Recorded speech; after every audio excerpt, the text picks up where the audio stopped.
Nomination জমা দেওয়ার পূর্বে দক্ষিণেশ্বর মা ভবতারিণী মায়ের সাথে দেখা করলেন মদন মিত্র। আজ মদন মিত্র ব্যারাকপুর এসডি অফিসে নমিনেশন জমা দেবে। তার পূর্বে দক্ষিণেশ্বর মা ভবতারিণী মন্দিরে পুজো দিলেন। পুজো দেওয়ার পর সংবাদ মাধ্যমের মুখোমুখি হয়ে তিনি বললেন, রাজ্যবাসীর জন্য তিনি আজ মার কাছে কামনা করলেন এবং তার জয়ের ক্ষেত্রে তিনি সম্পূর্ণ সুনিশ্চিত এবং এখনও পর্যন্ত ভোটার লিস্ট সম্পূর্ণভাবে প্রকাশ হয়নি। তারপরেও মনের মতন বললেন না, ভোটার লিস্ট তৈরি হয়েছে, তার উপর সম্পূর্ণ বেশ করে তিনি জয়লাভ করবেন বললেন মদন মিত্র। এইটুকুনি বলবো যে বাংলার সামনে একটা অভাবনীয় অভূতপূর্ব সুযোগ এসছে। মমতা বন্দ্যোপাধ্যায় 4বারের জন্য মুখ্যমন্ত্রী হতে চলেছেন। ইতিমধ্যেই ওপিনিয়ন পোল বলে দিয়েছে যে 235-এর বেশি সিট নিয়ে তৃণমূল আসছে।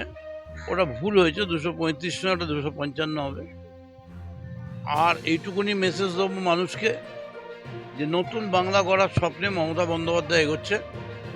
দিল্লি একে প্রতিপদে বাধা দিচ্ছে।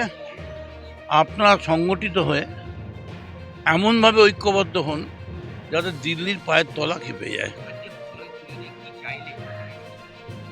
ভগবানের কাছে এটাই চাইলাম, ভগবান সকলকে শান্তি দাও, সুখ দাও। কামারেতে এমনি কোনো গণ্ডগোল, পুজো দিলাম, জয়ী করো, বিজয়ী ভব।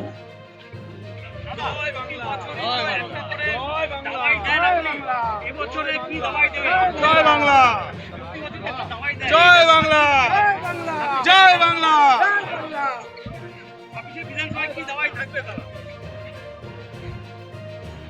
26শে বিধানসভায় নির্বাচনের পরে পরেই যেদিন 4 মে রেজাল্ট বেরোবে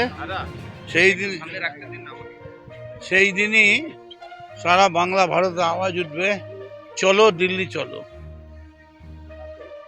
এটাই নয়, যেভাবে নির্বাচন কমিশন ভোটারদের নাম বাদ দিয়ে ভোট করতে যাচ্ছে, কি বলবেন? এখন তো জুডিশিয়ালি যে ব্যবস্থাটা রয়েছে সেখানে নাম উঠবে না বলে সন্দেহ।